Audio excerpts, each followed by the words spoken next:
विषय नामक मूल तत्व, कक्षा 12, चैप्टर 6, साझेदारों की निवृत्ति। और मैं आपकी टीचर योगी स्नेहलता।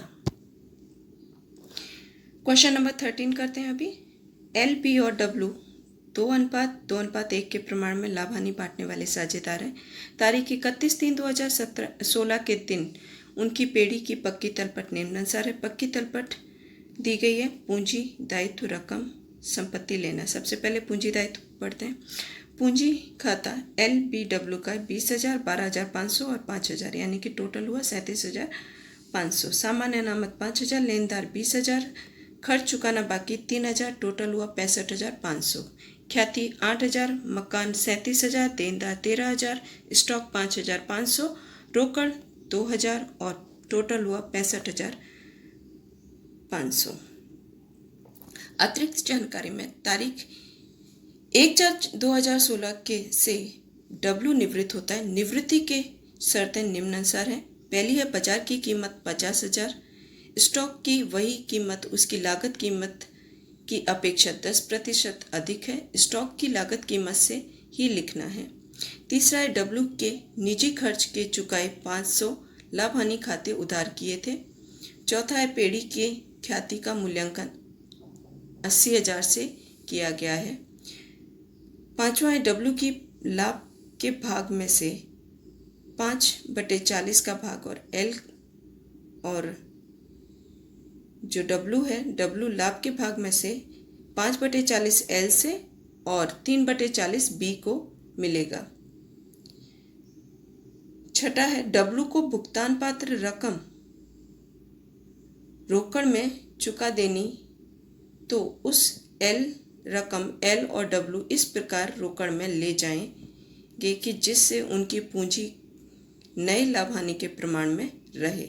आवश्यक खाते और नई पेढ़ी की पक्की तलपट तैयार कीजिए। स्टूडेंट्स, अब हम क्वेश्चन नंबर 13 देखते हैं, जहाँ पे हम पुनः मूल्यांकन खाता, साझेदारों का पूंजी खाता, साझेदारों का रोकड़ और बैंक का खाता और 1/4/2016 के रोज का निवृत्ति के बाद का आर्थिक चिट्ठा बनाएंगे। अब हम यहाँ पे सवाल में कहा गया है कि एल, बी और डब्ल्यू, एल, बी और डब्ल्यू जो साझेदार है, वो साझेदार पुराना अनुपात यानी कि 2:1 के प्रमाण में 2:1 के प्रमाण में लाभ ले रहे हैं। और फिर कहा गया है, एक एक हम समायोजन देखते जाते हैं। जैसे यहाँ पे जो 5वां समायोजन कहा गया है अतिरिक्त जानकारी में, ठीक है, तो कहा गया है कि डब्ल्यू ने लाभ के मात्रा में से 5/40 भाग एल और 3/40 भाग बी से लेगा। यानी एल के पास 5/40 और बी के पास से 3/40, यानी लाभ का अनुपात कितना होगा? 5:3। लाभ का अनुपात होगा 5:3। ठीक है। उसके बाद कहा गया है छठे में कि डब्ल्यू को चुकाई योग्य रकम रोकड़ में देनी है और एल और बी इस प्रकार रोकड़ को ले जाएंगे जिससे नई लाभ हानि का अनुपात रहेगा। ठीक है। यहाँ पे नया अनुपात निकालेंगे तो पुराना अनुपात प्लस लाभ, क्योंकि हमें लाभ पता है, प्लस करेंगे तो एल का होगा 2/5 प्लस 5/40 इजिकल टू 21/40। उसी तरीके से बी का 2/5 प्लस 3/40 इजिकल टू 19/40, यानी एल और बी का नया अनुपात आएगा 21/19। 21/19। ठीक है स्टूडेंट्स, अब हम इसमें ख्याति कही गई है।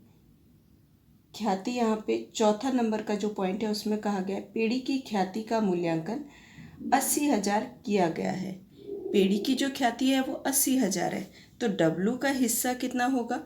डब्ल्यू की ख्याति 80,000 इजिकल टू, क्योंकि डब्ल्यू का हमें भाग लेना है, तो 80,000 गुणा 1/5। यहाँ पे देखिए 2 और 1, यानी कि जो डब्ल्यू है इसका हिस्सा कितना होगा? यहाँ पे 1/5, तो 1/5 करेंगे तो 16,000 आया।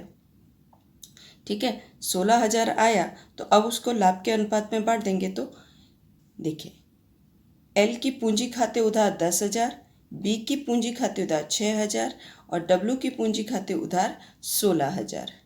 एल की पूंजी खाते 10,000, बी की पूंजी खाते 6,000 और डब्ल्यू की पूंजी खाते 16,000। ठीक है, अब नई पूंजी का हम बाद में बात करते हैं। पहले अब हम समायोजन की तरफ दूसरा पुनः मूल्यांकन खाता। सबसे पहला खाता हम बनाएंगे पुनः मूल्यांकन खाता, विवरण रकम, विवरण रकम। ओके, अब यहाँ पे पहला कहा गया है कि बाजार कीमत जो मकान की वो 50,000 है। 50,000 है तो यहाँ पे मकान 37,000 कहा गया है। 37,000 है, यानी कि वृद्धि हुई 13,000 की, तो मकान खाते 13,000। स्टॉक की कीमत 10% अधिक है यानी कि हमें कम करनी है। तो स्टॉक कितना है? 5,500। तो 10% अधिक है तो हम इसके निकालेंगे, यानी कि 500 अधिक हुआ, 500 अधिक हुआ 110 करके करेंगे तो 110 के हिसाब से निकालेंगे तो 500 अधिक हुआ। अब नेक्स्ट क्या कहा गया है? स्टॉक उसकी लागत कीमत से ही लिखना है। 10% अधिक है और स्टॉक की कीमत लागत कीमत से ही लिखना है। फिर कहा गया है कि डब्ल्यू ने निजी खर्च के चुकाए 500 लाभ हानि खाते उधार किया है। डब्ल्यू ने 500 रुपये किए हैं उधार, तो डब्ल्यू की पूंजी खाते उधार 500 और उसकी दूसरी एंट्री हम करेंगे। देखिए यहाँ पे लिखा है पुनः मूल्यांकन खाते उधार और डब्ल्यू के कॉलम में 500। ठीक है स्टूडेंट। उसके बाद नेक्स्ट है चौथा पॉइंट, ख्याति की पेढ़ी 80,000 किया गया है मूल्यांकन। ओके, तो ये हम कंप्लीट कर चुके हैं। यहाँ पे देखिए, यहाँ पे हमने 80,000 में से डब्ल्यू की कीमत निकाली। अब यहाँ पे कंप्लीट होता है ये पुनः मूल्यांकन खाता, तो हम इसका टोटल करेंगे तो 13,500। 13,500 में से 500 माइनस करेंगे तो कितना आएगा? 13,000। 13,000 को उसके अनुपात में, यानी 2:1 में बांटेंगे। तो यहाँ पे 5,200, 5,200 और 2,600। ठीक है, इसमें आएगा। अब हम साझेदारों के पूंजी खाता पे बात करते हैं। साझेदारों का पूंजी खाता यानी कि उधार जमा विवरण LBW, विवरण LBW। अब शेष आगे लाए यानी कि 20,000, 12,500 और 5,000। 20,000, 12,500 और 5,000। उसके बाद कहा गया है सामान्य अनामत 5,000 है, तो सामान्य अनामत 5,000 है तो उसको पुराने ही अनुपात में बांटा जाएगा, यानी कि लाभ हानि की जो 2:2:1 दिया है उसी अनुपात में बांटा जाएगा। तो सामान्य अनामत 2,000, 2,000 और 2,000। सामान्य अनामत यहाँ पे 1,000 होगा बेटा। ठीक है, सामान्य अनामत यहाँ पे 1,000। ठीक है, सामान्य अनामत 2,000, 2,000 और 1,000, क्योंकि 5,000 आपके सवाल में कहा गया है इसलिए। उसके बाद सवाल में क्या कुछ और नहीं। अब जब ये हुआ, अब एल की पूंजी यहाँ पे देखिए, एल की पूंजी खाते 10,000, बी की पूंजी खाते 6,000 और डब्ल्यू की पूंजी खाते जमा। तो हम डब्ल्यू की पूंजी खाते जमा करेंगे, तो जमा तरफ एल की पूंजी खाते 10,000, बी की पूंजी खाते 6,000 और इसकी दूसरी एंट्री होगी उधार साइड। यहाँ पे देखो डब्ल्यू की पूंजी खाते 10,000 और 6,000। ओके स्टूडेंट, अब यहाँ का जो पुनः मूल्यांकन खाता का लाभ था वो हम यहाँ पे ले जाएंगे। पुनः मूल्यांकन खाते 5,200, 5,200 और 2,600। ओके स्टूडेंट, ठीक है, यहाँ पे ये कंप्लीट होता है। उसके बाद यहाँ पे ख्याति खाते 3,200, 3,200 और 1,600, क्योंकि आपके सवाल में ख्याति 8,000 दी गई है इस वजह से। ठीक है, तो उसको बांट दिया जाएगा। फिर यहाँ पे एक सवाल कहा गया है, सबसे लास्ट पॉइंट, कि डब्ल्यू को चुकाने के योग्य रकम रोकड़ में चुका देने जो राशि एल और बी इस प्रकार रोकड़ ले जाएंगे, उसके बाद का लाभ हानि में बांटना है। यानी कि क्वेश्चन में देखिए, सबसे पहले तो हमें इनकी कुल पूंजी ढूंढनी पड़ेगी क्योंकि हमें पूंजी पता नहीं है। ओके, तो सबसे पहले क्या करना है हमको, यहाँ पे जो रोकड़ खाता, ये रोकड़ खाते लिखा है, इसको ध्यान में नहीं देना है। ओके, तो सबसे पहले एल की, इसका टोटल किया 20,000, 2,000 यानी कि 22,000 प्लस 5,200 यानी कि 27,200। देखिए एल की पूंजी लिखा 27,200 माइनस, अब यहाँ का माइनस इसमें से 10,000 प्लस 3,200 कितना होगा 13,200, 10,000 प्लस 3,200 यानी कि 13,200। देखो इसमें से माइनस करेंगे तो कितना आएगा 14,000। 14,000 आया क्योंकि यहाँ पे पूंजी नहीं कहा गया है कि एल की पूंजी निकालने के बाद की। ठीक है, अब हम एल तो निवृत्त हो रहा है तो हम निवृत्त का नहीं पर हम बी का देखेंगे। अभी 12,500 प्लस 2,000 यानी 14,500, 14,500 प्लस 5,200 यानी कि 19,700, 19,700। ये देखिए बी की पूंजी 19,700 माइनस, यहाँ पे माइनस में जाइए 6,000 प्लस 3,200 यानी कि 9,200 माइनस करेंगे, आया 10,500।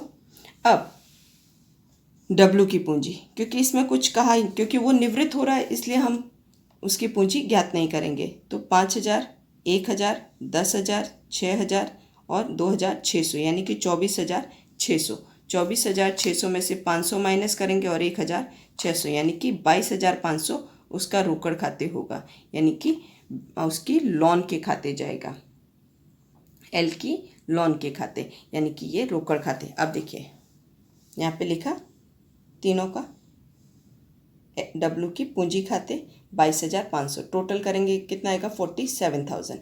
अब 47,000 आया। अब एल और बी की नई पूंजी कितनी होगी, क्योंकि जो हमने ये अनुपात निकाला था, देखिए ये अनुपात निकाला था 21 और 19 का। ठीक है, 21 और 19 अनुपात निकाला था। अब उस अनुपात में हम 47,000 जो है 47,000 है उसको हम बांटेंगे तो 24,625 एल की पूंजी आएगी और बी की पूंजी कितनी आएगी 22,325, 22,325। ठीक है, अब 22,325 आई। अब हम यहाँ पे शेष आगे ले गए, शेष आगे ले गए 24,675, 24,675 और 22,325 लिख देंगे, शेष आगे लेके गए। अब हम इनका टोटल करेंगे और जो भी बाकी बचेगा वो रोकड़ खाते लेके जाएंगे। अब एल की पूंजी का टोटल करेंगे तो 38,875 आएगा। 38,875 में से हम ये सब माइनस करेंगे तो रोकड़ खाते कितनी रकम आएगी 10,675, 10,675। उसी तरीके से बी का टोटल करेंगे तो 31,525, 31,525 आएगा। उसमें से ये सब माइनस करेंगे, ये सब माइनस करने के बाद कितना आएगा 11,825 रोकड़ खाते। ठीक है, अब ये पूरा खाता कंप्लीट हुआ। अब हम रोकड़ और बैंक के खाते पे चलते हैं। तो शेष आगे लाए, आपके सवाल में अंदर 2,000 दिया गया है। अब एल की पूंजी देखो, यहाँ पे एल की पूंजी कितना आया और ये रोकड़ जो आया है, तो एल की पूंजी खाते 10,675 और बी की पूंजी खाते 11,825। ओके स्टूडेंट, ये कंप्लीट हुआ। अब डब्लू की पूंजी कितनी आई 22,500 रोकड़ खाते लेके गए क्योंकि वो कैश में कहा गया इस वजह से। तो डब्लू की पूंजी खाते 22,500। अब इनका टोटल करेंगे तो शेष आगे लेके गए कितना आया 2,000, तो 24,500 टोटल, 24,500 टोटल हुआ। ओके स्टूडेंट, अब हम निवृत्ति, अब हम 1/4/2016 के रोज का निवृत्ति के बाद का आर्थिक चिट्ठा। तो हमारी यहाँ पे देखिए जो हमारा शेष आया था वो यहाँ पे देखिए, पूंजी दायित्व रकम, पूंजी दायित्व संपत्ति लेना और रकम। तो एल की पूंजी जो है 24,675 और बी की पूंजी 22,325 यानी टोटल हुआ 47,000। लेनदार आपके 20,000 सवाल के अंदर दिए गए हैं। चुकाना बाकी खर्च 3,000 आपके सवाल में दिया हुआ है। अब मकान 50,000 तक रखना था इसलिए उसके बाद स्टॉक 5,000, देनदार 13,000 और रोकड़ जो है वो 2000। अब इन सब का टोटल करेंगे तो टोटल आएगा आपका 70,000। टोटल हुआ वो 70,000, 70,000। स्टूडेंट, इस तरीके से ये सवाल यहाँ पे पूरा होता है।